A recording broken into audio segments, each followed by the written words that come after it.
Welcome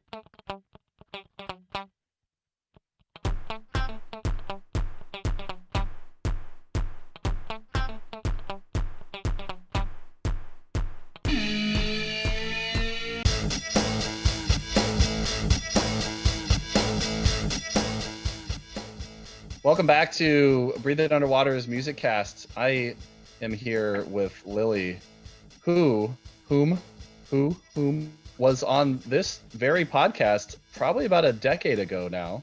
And Lily was a former student of mine when I taught on Maui at Kihei Charter School. We connect over a lot of things, but at the time she was a drummer. And she was very influential in my understanding of what quote unquote what the kids were into at the time, because she was and is still, was one of the cool kids. And, so her musical tastes, I think, were representative of. And, so this was late 2000s, early 2010s. I believe we did our podcast episode in maybe like 2011, 2012. Lily now, so if you hear any dulcet sounds of bouncing baby boys in the background, that's because Lily had a baby. And the last time that she was on the show, I had a baby. And so she's continuing the unintentional but welcomed tradition of featuring baby and young children sounds in the background, because going all the way back to when I first started doing this podcast thing with my creative partner Jeremiah, whom you can hear on our Mobius cast side of this podcast, we had his 3-year-old at the time was running around playing in the background. And then I had a kid a couple years later. I had him strapped to my chest and you could hear him gurgling in the background. And then the podcast that came out recently that I did with my friend Jason, who has his, I think, like 4th kid, his little baby Apollo was on. And now we have Ronan as a guest star. Back to Lily though. So Lily and her friend Micah, another student of mine, were on the podcast to talk about music and their tastes and interests at that time of their lives. So if that was about 2011, 2012, were you guys in maybe like mid high school? I graduated in 2015, so we were probably freshmen. And a couple of takeaways just from that. We talked about the kind of music you were into and shows you wanted to go to or have gone to. And we talked a little bit about what it was like growing up on the island and how that was different than kids like me that grew up, on the vast rat race of the mainland, how that affected our musical interests and experiences and things. So I thought it'd be fun to have you back on now that you are established adult with a child of your own and have lived a lot of life and had experiences in between, and kind of catch up on like what's the same, what's changed, and whatever we can learn from that moving forward. So from what I remember at the time is that you were an early adopter of what I think came to be called metalcore. This was during like the MySpace metalcore, and just MySpace in general was like a really big proponent of music. This is before Spotify, or at least before it is what it is now, and Apple Music and everything. And I mean, people were still buying CDs. But I think like the LimeWire, yeah. This was in middle school though, not when you were in the podcast. Like late middle school, you guys were into like Avenged Sevenfold and Devil Wears Prada and Bring Me the Horizon and stuff like that.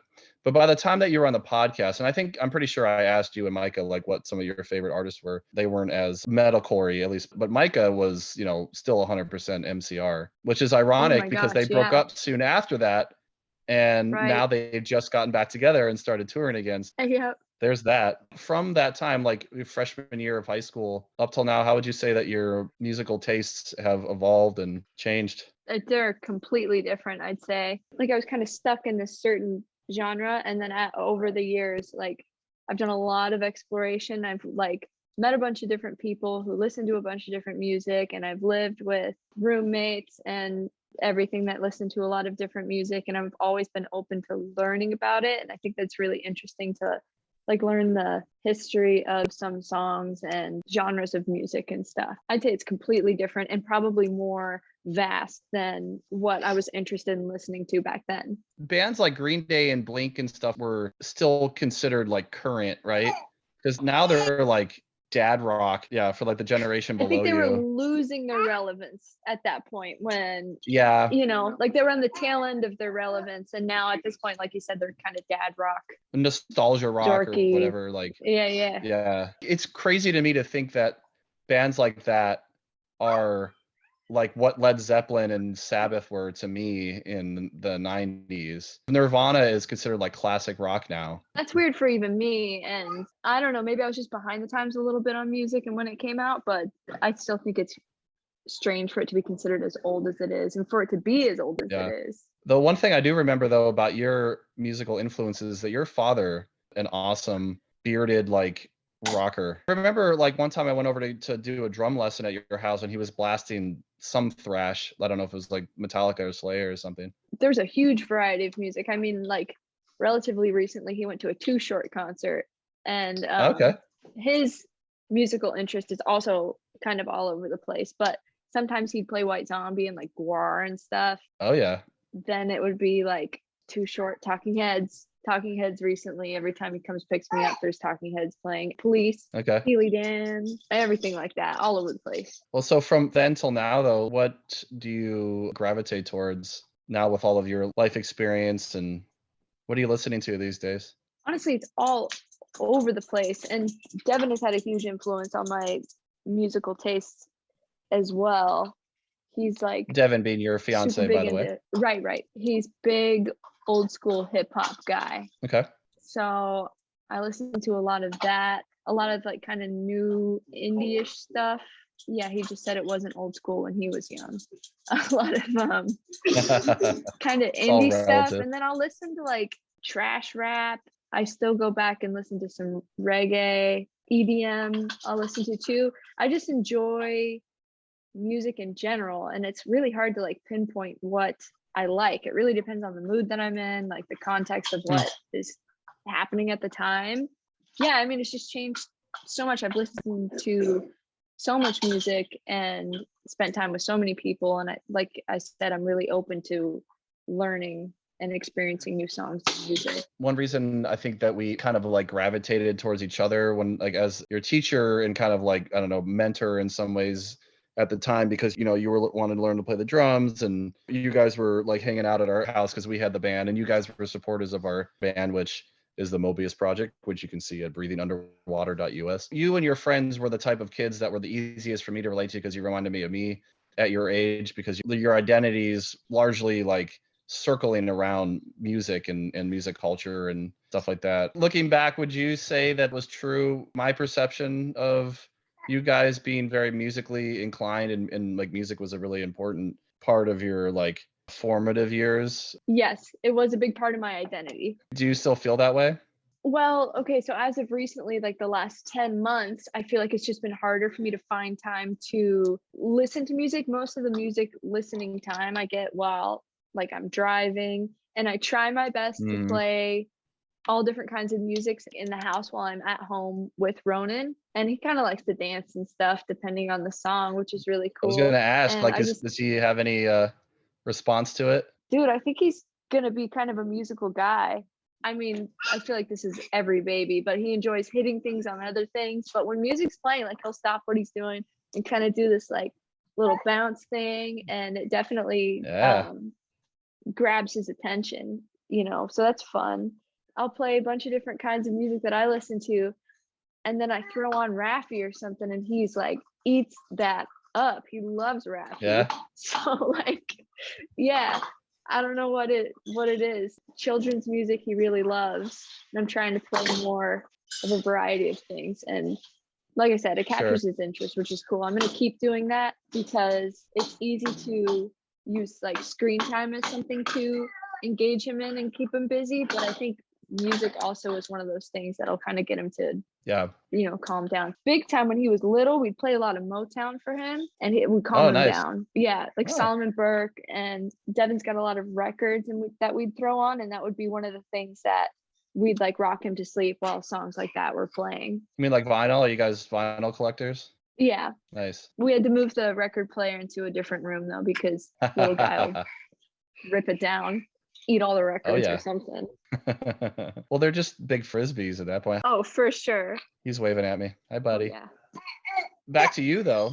I remember one thing that we talked about too, because at the time of our original episode, you and Micah were early high school and you were on Maui, so you guys were pretty vocal about feeling kind of isolated from the rest of the world, especially when it came to like pop culture and what kids like me growing up are considered just normal experiences of like going to shows. And for context, so Lily now lives in Portland, right? In that area. Vancouver. So yeah, Portland area. Vancouver, Okay. Washington, right across the bridge. You've been living on the mainland for the first time in your life, right? I mean, I was born in San Diego and lived there till 4 and moved to Maui. I consider myself like from Maui largely just because I grew up there, but I'm not like a grown here, not flown here, you know?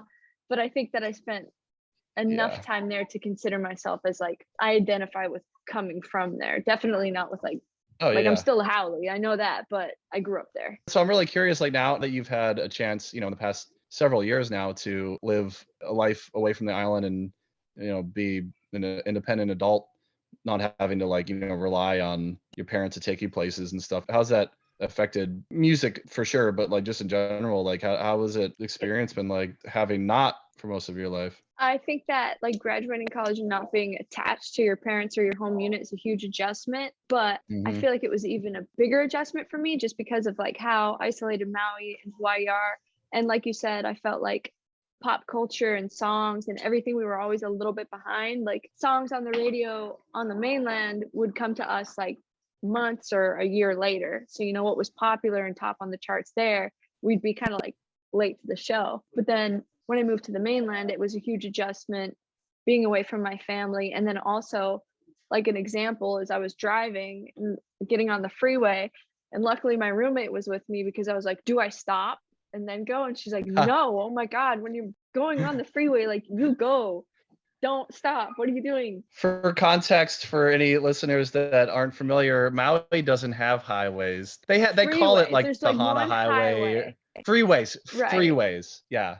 No, but they don't have your same level. Well, they don't have traffic. Though apparently, I went back about a year and a half ago for a honeymoon. There was actually like some pretty heavy stoplight traffic, but still like on the Pi'ilani, I know the population has been growing, so there's definitely more cars on the road, but still like there's nothing like Oahu, right, is really the only island that has any substantial kind of mainland feel to freeway systems and stuff. They have overpasses but Maui doesn't have anything like that. You were shocked and surprised that the traffic laws were like different or oh my gosh, and then more like intense. The whole Maui courtesy thing of stopping and letting people go. I did that for a little bit and got yelled at all the time. It's like, no, you follow the rules of the road. Like you have the right of way, go. Don't try to be nice and let somebody else go. It just creates a whole lot of confusion. Like, yeah. And then on top of that, like there's the weather and how people are. It's just completely different. So it was a huge adjustment. I kind of miss my family and just the way things were. And as I've gotten older, I've missed it more and more. I think it was so exciting in the beginning to be somewhere new, but as I get older and as I experience more and more like winters and cold weather, I think a lot of times I think I wouldn't be mad if I'm back there. I hear you. And I'm sure your fiance can tell you too about, I don't have much experience with West Coast traffic, culture, weather, especially where you guys are in like the Pacific Northwest. But I'm sure he can tell you about, because he said he lived all over the Midwest and East Coast, it sounds like, about the like, are people that aggressive in Oregon compared to New York or DC? No, they're not aggressive. I didn't even know what aggressive driving was until I got in a car with Devin. Okay. But like at the same time, so being in the car with him and driving with him, he's pointed out a lot of things that are super frustrating. And something that I've noticed is that people are kind of leaning towards Hawaii mentality of like, they're sensitive drivers. If you honk at someone, it's like, oh my God, super sensitive about it. And then people are either going in Washington specifically after moving here from Oregon, even though it's only like 10 minutes across a bridge, they're either going 20 over or 20 under. There's no in between. And people have a bunch of these stupid tricked out cars that are super loud that they'll like weave through traffic. And then you got grandma in front of you who's going 40 under the speed limit. It's just a hot mess. That sounds a lot like Baltimore. Like every time I cross from Virginia into the Maryland line, somebody in like a souped up Honda, low riding Honda, will come right up on me as if like I'm blocking him from the left lane or something. And then it's just like a welcome to Maryland. Sounds like they got that out there. Yeah, and it's specifically like Washington. There's something, you go into Yeah. Washington and everybody just like needs their license revoked or like needs another. And the crazy thing is I'm guilty of this because I drive with Devin. He complains about a lot of things that people do, and then sometimes I'll catch Yeah. myself doing the same exact things that he's like so frustrated by, and I'm like, oh, oops. That's why you just gotta let him drive all the time. That's what I do. He's the Especially, yeah, like designated driver East Coast all of the time drivers. for everything. East Coast drivers are just insufferable. I'm one of them. I catch Yeah. myself all the time. Like, I'm not even in a rush right now. Why am I trying to like weave around these people that are going like 5 over the speed limit? Why am I frustrated at them? What, you know what? Like, I am so appreciative of even my short time on the island of getting a sense of aloha, because that has really, honestly, really helped me. It's trite to say, because yeah, I see a lot of, Hawaii stickers and stuff around here. But so speaking of like traversing the mainland and getting to go more places, you've been to the gorge out at It's George Washington. that's right. It's in The George, gorge is Washington. in George Washington. Of course it is. Right. George Washington Gorge. Gorge, Yeah, George. the gorge in George. And who'd you see? It was like a music festival, Bass Canyon, and the headliner was this bass music, which is fun for a Ah, little bit, but when it's like show after show after show of bass music, and then while you're pregnant too, it's like, oh my God, oh, get me right. out of here. Like, ooh, it's fun for a little bit, but So did you go just because of the venue? yeah, one of our kind of acquaintances, friends had a bunch of extra tickets, and like Ah, I'd never been to a music festival before. So I was like, why not? It'll be an experience. So that's kind of why we went. And it was fun. But like I said, like constant bass music, artist after artist after artist. The light shows were really cool though, and the venue was awesome. It just gets a little wearing after a while. But I'm definitely glad that I went. It was totally. super fun. Honestly, any concert that I go to, it could be music that I'm completely disinterested in. I think it's a great time. And like if there's any Yep. opportunity for me to go to a concert, I'm down. I'm into it. So since you've had the ability to pick and choose what you go to instead of, waiting for somebody to come through the islands, what are some of the highlights? What sticks out to you when you think of the live shows you've been to since you've been on the mainland? I saw Modest Mouse, which was really awesome, and then Built Mm. to Spill opened for them. It was really great. I had a blast, phenomenal, super fun, and it was my favorite band for a large amount of time. I saw AC Slater on Halloween, and it was like a Oh. big party. It was super fun.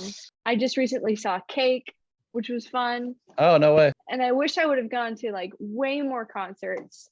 Even being on the mainland, having these opportunities, like the where I was in my life, I feel Yeah. like I cheated myself out of a lot of opportunities. But whenever family comes to visit, I always check around like who's playing. I don't care if I know them. I'm going to go. Maybe I'll find some new music that's super dope and it'll like open up a new door for me to explore this different genre. Well, good. It sounds like you still have an adventurous spirit about discovering things. It's just Mm. fun. So what would you say, I don't know, you had to pick like your top 3 or 5 or something, like right now off the top of your head. What are your most favorite artists? That's so hard. I recently got back into the Strokes. I love the Strokes. I'm like, sorry, I know there's a lot of controversy about this person right now, but I like Kanye West a lot. Oh, I And mean, well, you could have a whole nother podcast about art and the artists. right, right, exactly. And then so Spotify said that my top listened to artist was James Blake, and I really like him. But I mean, like I Okay. could go on forever. I like Mac Miller. Man, it's just all over the place. Tame Impala, as much as I hate to say it, just because of I feel like he's just so mainstream, silly, whatever. I really like Tame Impala Nothing wrong with that. sometimes. If it Right. speaks to you, who cares, what level it's at? Yeah. Honestly, my favorite thing to do is find these like weird out there musicians or like artists and then explore from there. I love the Talking Heads. I could go on forever. LCD Sound System's great. It's just like Mm. whatever you're in the mood for. I'm so just willing to listen to things. There's this artist, Still Woozy, who's relatively new. That's very interesting and nice. And then Steve Lacy's blown up. I've listened to him Yep. like for the last few years, and then now he's starting to kind of catch on. His last album was a lot different than like I feel like a lot of other things that he's done, but it's really I dig it. Just for my own personal curiosity, do you listen to anything heavy anymore? Not so much, but whenever it comes on in my shuffle, because I've got like just a disgusting conglomerate of music going on. Whenever something comes on, I'll listen to it, but I don't go out and find it. Like Yeah. Deftones will come on, dig it, love it, and it Oh, like transports me back to a time where I listened to that. Taking Back Sunday, oh yeah. huge softy for that. Mm-hmm. And I just all the lyrics come back in my head and I'll just go nuts with it. All these things will come back and I dig it. Like I said, Modest Mouse was my jam for a really long time. And then I just kind of like branched out from there. Speaking of that kind of indie stuff, do you like Death Cab at all? I do. It's so sad and depressing. It's Yeah, like their music's such a bummer, but I love it. I saw them a couple of months ago. They're great. I would love to see them. I don't They know were who would go with surprisingly me, good. but I love them. That's what I've heard. One of my friends was saying that like she went to the concert and it was like just awesome and everybody cried a little bit, but hey, it's Def Cab.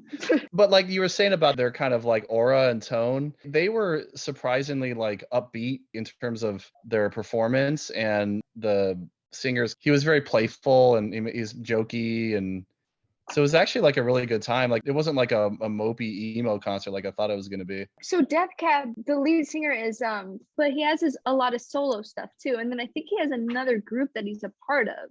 Yeah, he's pretty prolific. I'm into it, you know? Yeah. There was this song that like I couldn't stop listening to relatively. If you've never looked up, because I never did, I never thought to, but history of the name, it's pretty fascinating, kind of I silly. will definitely do that now. Relates back to a Beatles movie. I'll let you take it from there. So good catching up with you. It's Absolutely. great to see you.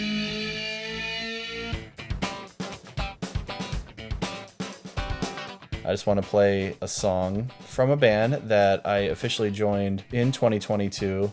This is a side project from a band led by a friend of my band After We Praise. We've been playing shows with his band Everybody Gets One, pop punk band that we've been playing shows with for years. The bass player had a side project called Weak Chain, and then they changed their name because the lineup changed, and part of that lineup included the singer of my band After We Pray on guitar and backup vocals, and then he recruited me to play drums. So it's almost like a new band. So he rebranded the band to B-Side Story because we're the B-side, the side project of our A-side stories, which is our other bands. But though I play drums in the band live, which if you go to breathingunderwater.us, you can see more about all my bands, including B-Side Story. But I don't play on the recordings right now because Don, our singer and songwriter, for the sake of ease and time and money and everything, he does all the recording himself and he uses program drums, which I am totally fine with because I have enough on my plate with the other bands I'm involved in, though maybe someday we'll get to that point where we can record more professionally. But here's the first song that we wrote together as our current B-side lineup that I was a part of, called Papercuts and Memories. And as Don likes to say live, this song is not about paper cuts.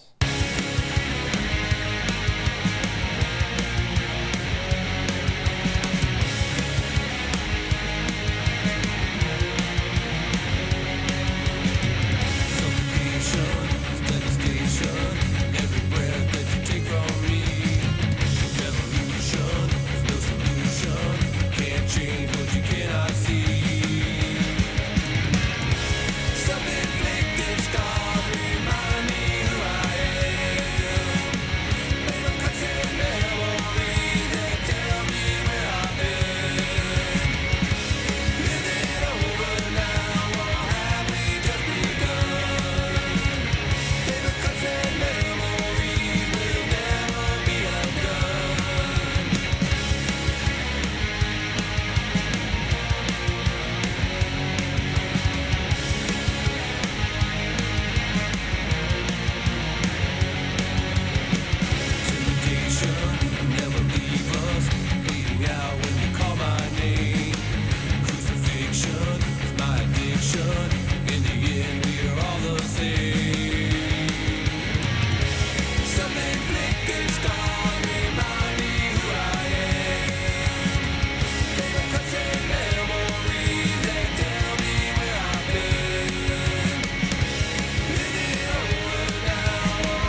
be sure to visit breathingunderwater.us. Follow me on Instagram at breathingunderwater1 and on Twitter and TikTok at breathingdakine. That's at breathingdakine. And drop me a line at breathingunderwater1@gmail.com.